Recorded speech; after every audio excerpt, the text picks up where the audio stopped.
Alors, l'instrument d'observation astronomique, construit par Galilée à la fin du XVIe siècle, qui lui a permis d'ailleurs de découvrir les 4 satellites de Jupiter, donc, a été amélioré au début du XVIIe et est devenu ce qu'on appelle la lunette astronomique, qui est au programme de terminale là, pour le bac, ou on l'appelle aussi la lunette de Kepler.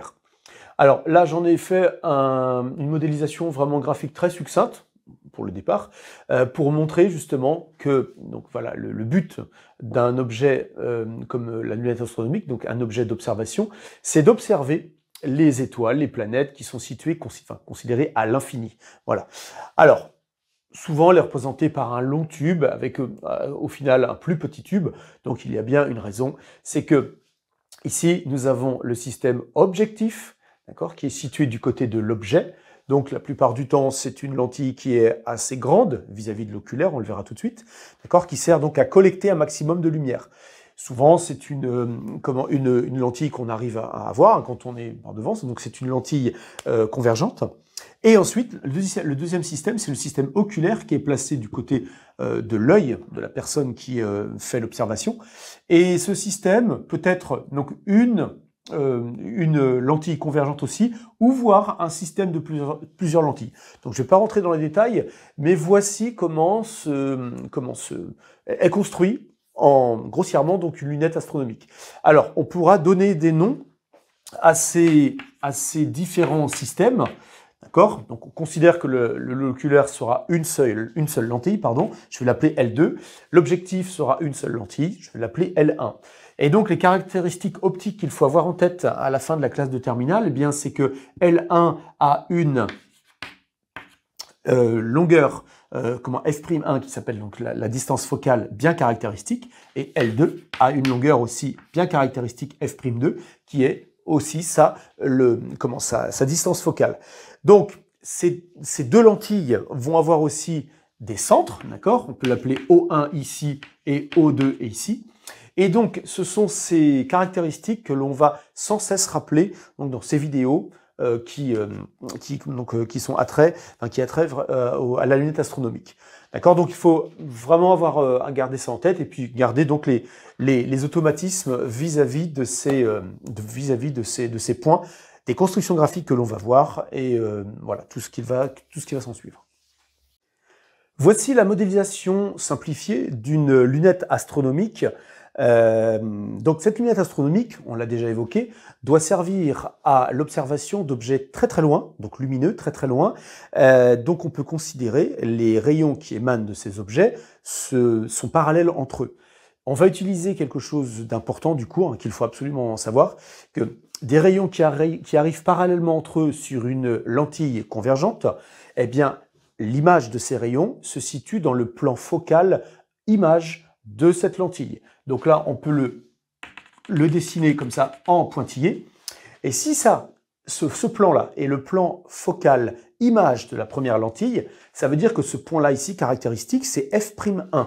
C'est-à-dire c'est le foyer principal image de L1. Voilà. Donc on sait que l'image de cet objet va se situer dans ce plan-là. Et deuxième chose du cours qu'il faut absolument maîtriser, à savoir, c'est le fait que quand une image se situe dans un plan focal objet, eh bien les rayons lumineux, une fois qu'ils ont traversé la seconde lentille, la convergente, ressortent parallèles tous entre eux. Ça veut dire que absolument f'1 et f2 sont confondus. Alors je le rappelle, f2 c'est le foyer principal objet de la deuxième lentille. Donc dans cette considération-là, on se rend bien compte que les rayons qui arrivent de cet objet très lointain, ils arrivent parallèlement entre eux, comme ceci. Leur image se place dans le plan principal image, il ne faut pas se tromper, image de la première lentille, mais qui est à la fois le plan principal objet de la seconde lentille. Donc, ils vont ressortir de la seconde lentille parallèles entre eux. Donc voilà, à ce moment-là, nous avons la lunette qui est bien réglée, d'accord ? Et nous avons donc un système afocal qui ne possède pas de foyer. Et quelle est la particularité, enfin quel est le confort voilà, pour cet objet d'observation? Eh bien c'est que, considérons ici, un œil qui ne possède pas de pathologie particulière, d'accord? Eh bien n'a pas besoin d'accommoder, puisque les rayons lumineux qui sortent de l'oculaire, pardon, sortent tous parallèles entre eux. Donc là, un œil ne fatiguera pas quand il regardera un objet très lointain. Donc les deux mots clés, donc le système afocal et non-accommodation, donc pas besoin d'accommoder, pour un œil, ce sont des mots très importants. Aussi, une chose importante qui peut être demandée au bac, c'est la longueur, d'accord, totale de la lunette. Donc, à quelques considérations près, souvent, la longueur totale de la lunette, ce sera la distance O1, O2. Alors ici, O1, O2, de façon algébrique, attention, parce que en optique, hein, je le répète, d'accord, quand il a une petite barre voilà, au-dessus des deux points O1, O2, si on regarde ce petit schéma, qui est très utilisé, en tout cas dans l'enseignement supérieur, quand on prend dans cette direction, on est sur quelque chose de positif. Donc, comme on sait que le point O1 est ici, le point O2 est là-bas, donc O1, O2 va être positif. Ici, O1, O2, c'est égal à O1, F'1, d'accord? Et plus F'1, O2. Voilà ce que l'on peut donner. Sauf que O1, F'1, c'est déjà la distance focale de la première lentille. Regardons maintenant F'1O2. Eh bien, F'1O2, c'est à la fois F2O2. D'accord? Donc, on peut remettre ça comme ceci. F'1O2 plus F2O2, comme ceci. Or, F2O2, considérons une lentille convergente, d'accord, dont la concavité, d'accord, est la même à droite qu'à gauche. Donc là, nous allons avoir F2O2 qui est égal à O2 F'2. Donc là, on va avoir FO1 F'1 plus O2 F'2. Et donc, ce que je disais là, tout de suite pour O1 F'1, je vais l'appliquer pour O2 F'2. D'accord?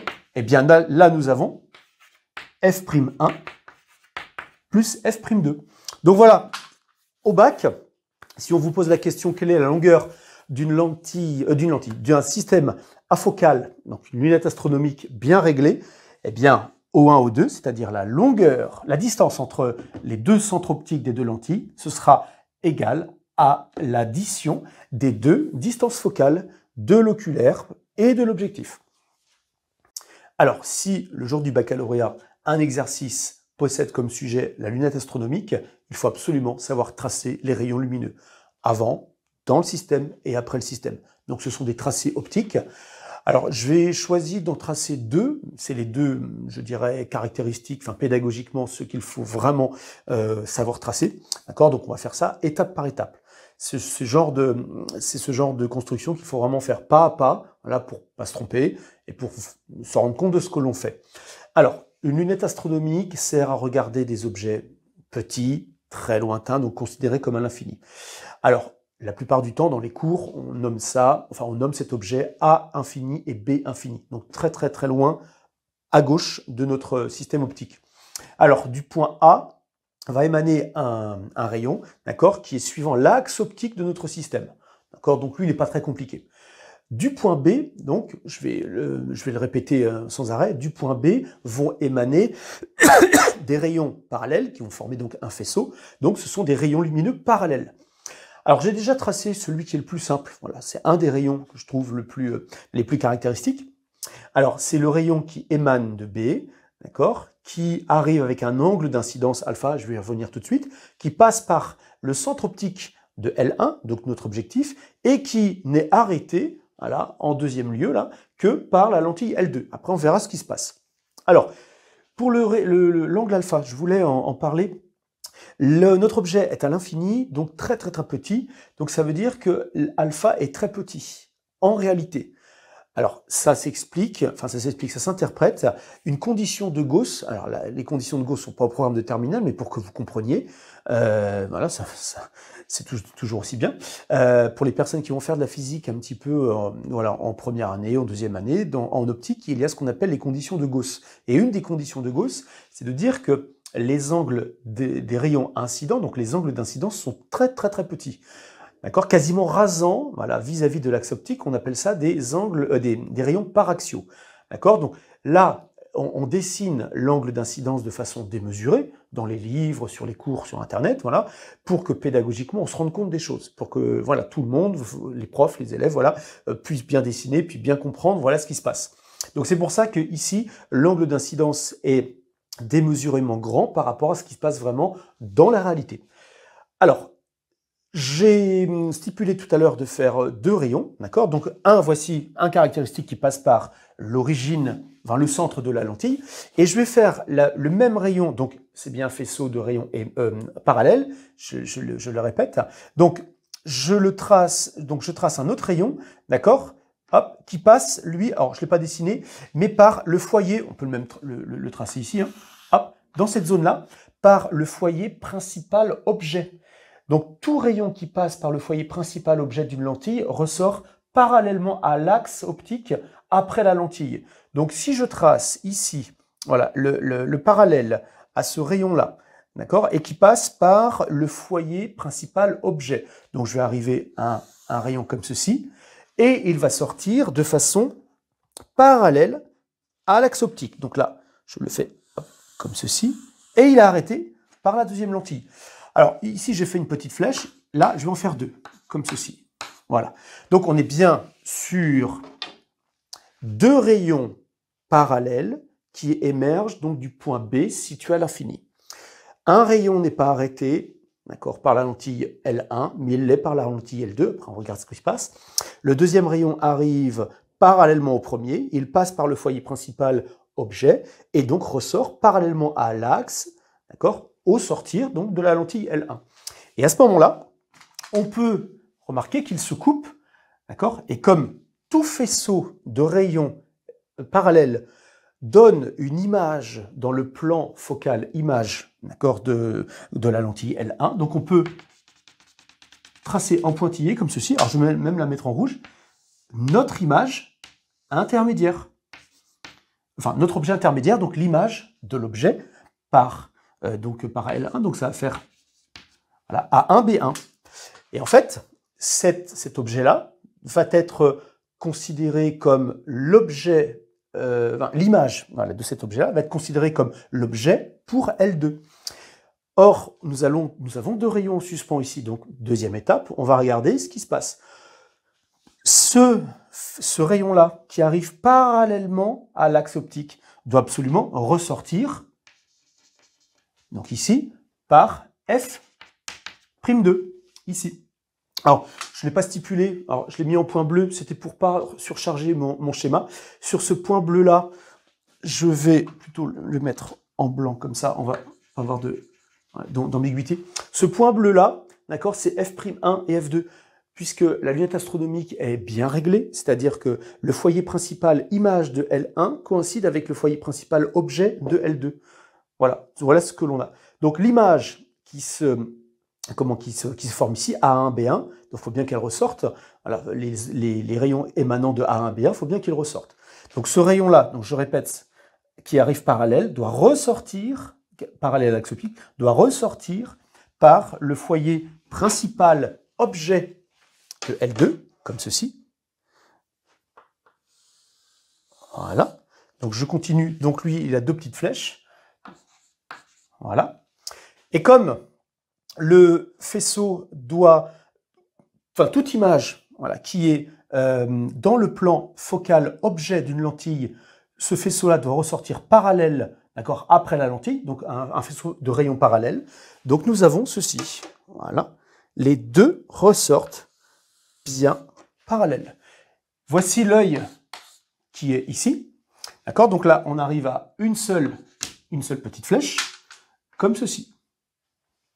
Alors, on pourrait remarquer une chose, c'est que ces rayons-là, d'accord, sont bien parallèles à la droite B1 O2, comme ceci.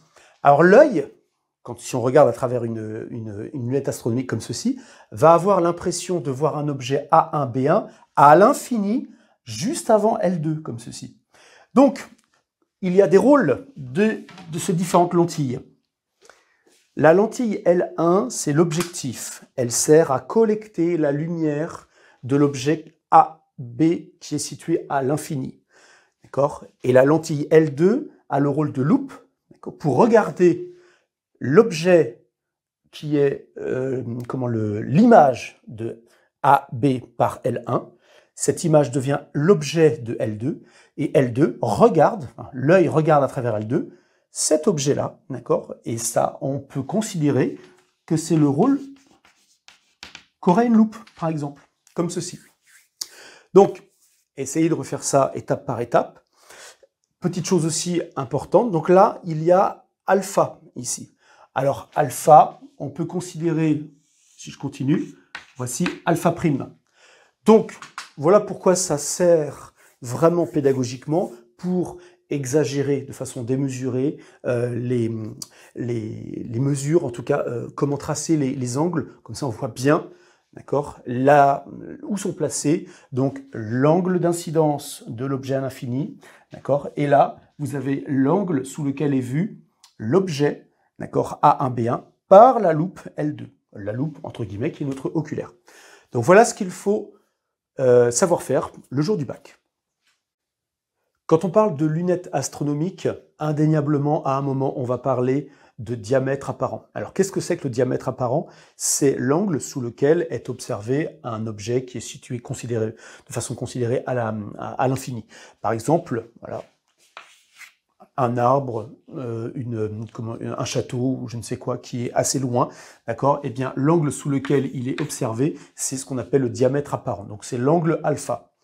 Quand on se replace dans le contexte donc, de la lunette astronomique, eh bien la lunette astronomique, suivant son objectif, elle a aussi ce même diamètre apparent, comme si elle était à l'œil nu, entre guillemets. Donc l'angle sous lequel l'objectif observe l'objet qui est très très loin, c'est alpha, c'est le même que celui-ci.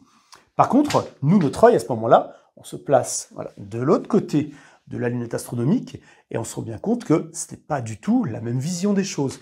D'accord? Nous allons avoir ici un angle, voilà, alpha prime, en fait, qui est l'angle sous lequel on observe l'image d'un objet qui est situé à l'infini. Donc, c'est pas du tout la même chose. Là, on a l'impression que l'objet est beaucoup plus proche, d'accord, que s'il n'y avait pas, évidemment, la lunette. Donc, ces différentes considérations sont à prendre vraiment en compte. Et à propos d'angle, il suffit aussi de faire une petite approximation dans les calculs pour souvent simplifier la tâche. Mais attention, il ne faut pas dépasser un certain angle. Je m'explique. Quand dans un calcul, on a alpha et tangente alpha, comme ceci, eh bien, on pourrait, entre guillemets, dire que alpha et tangente alpha sont sensiblement égales, d'accord, quand alpha est tout petit. Alors, tout petit, mais jusqu'où? En physique, ça veut dire quoi, tout petit? Eh bien, jusqu'à à peu près 1% d'écart entre alpha et tangente alpha, ça veut dire qu'on a affaire à un angle qui est plus petit que 0,17 radian. 0,17 radian. D'accord? Donc ça, c'est une valeur à prendre en compte, mais qui n'est pas très intuitive en fin de compte. Il faut mieux parler en degrés, c'est un petit peu plus parlant, d'accord, parce qu'on a l'habitude de voir les degrés sur nos rapporteurs. Eh bien, c'est à peu près une dizaine de degrés.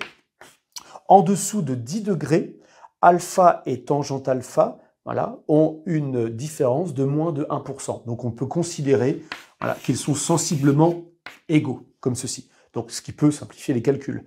Et au-delà de 10 degrés, ça commence peut-être un petit peu plus embêtant, ou en tout cas l'incertitude ou les erreurs de calcul que l'on pourrait faire sera un petit peu plus grande. Donc voilà, il faut avoir ça en tête. Et ça, en fait, ça rentre dans le cadre aussi de l'une des approximations de Gauss, dont j'ai déjà fait allusion maintes fois, c'est-à-dire que nous sommes dans de l'optique des petits angles incidents. Je l'ai déjà évoqué, l'angle incident qui arrive est quasiment rasant par rapport à l'axe optique, d'accord? Donc c'est un rayon paraxial, d'accord? Donc il est très très très petit. Donc là, on rentre complètement dans ce cadre-là, puisque ce sont des angles qui sont vraiment beaucoup plus petit que 10 degrés. Donc voilà ce qu'il faut retenir vis-à-vis plus particulièrement des angles. Voici donc le schéma d'une lunette astronomique afocale, donc correctement réglée, puisqu'on a f'1 est égal à f2, donc en fonctionnement, entre guillemets, puisque, imaginons donc un objet loin situé donc à l'infini, il est visible sous un diamètre apparent, donc un angle alpha, et ensuite, l'œil qui est ici, voit donc l'image de cet objet par la lunette à l'infini, d'accord, sous l'angle alpha prime. Eh bien, le grossissement, ce qu'il faut savoir absolument, le grossissement de cet instrument d'optique D'accord? Afocale, c'est alpha prime sur alpha. Voilà, il faut absolument savoir ça. Or, les lunettes sont constituées, en général ici, de 2 lentilles. Au passage, la longueur, la distance focale de l'objectif est beaucoup plus grand que la distance focale de l'oculaire. Donc on va avoir f'1 qui est beaucoup plus grand que f'2. D'accord? On va pouvoir s'en servir pour donner une autre expression de G, du grossissement. D'accord? Donc, au préalable, on va faire un petit peu de trigonométrie. On va regarder les 2 triangles O1, A1, B1 et O2, A1, B1. Ces 2 triangles sont rectangles en A1. Nous allons prendre aussi en considération que nous sommes dans une partie des approximations de Gauss. Nous avons affaire donc à des angles petits devant 10 degrés. D'accord? C'est-à-dire qu'on va pouvoir, alors, à peu près égal, faire cette égalité-là, donc alpha est égal à peu près à sa tangente, d'accord? Alpha est égal à peu près à tangente de alpha, puisque nous sommes dans l'approximation des angles petits, approximation de Gauss. Alors, on peut exprimer tangente de alpha dans ce rectangle-là, donc nous avons tangente de alpha qui est égale au côté opposé sur le côté adjacent, donc A1, B1 sur O1, A1. Or, O1A1, c'est F'1, donc ça fait O1A1 sur F'1 est égal à alpha. Voilà, vu cette condition-là. Faisons la même chose pour alpha'. Donc nous allons avoir A1, B1, donc dans ce triangle-ci, divisé par O2A1, qui est égal à A1, B1 divisé par F'2, est égal à alpha'. Or, on sait que G est égal à alpha' sur alpha. D'accord? Donc, G va être égal à tangente de alpha' sur tangente de alpha. Et au vu des résultats mathématiques que l'on a, d'accord, on va pouvoir en déduire que A1B1 sur F'2 sur A1B1 sur F'1 est égal au grossissement, ici. Et en simplifiant, nous obtenons F'1 sur F'2. Voilà, donc je vais pouvoir écrire un autre cadre de façon plus propre, comme ceci. Donc, 2 façons d'exprimer le grossissement d'une lunette astronomique afocale avec les angles, voilà, alpha et alpha' dont j'ai évoqué l'existence tout à l'heure, et aussi avec les distances focales des 2 lentilles, donc objectif et oculaire, comme ceci.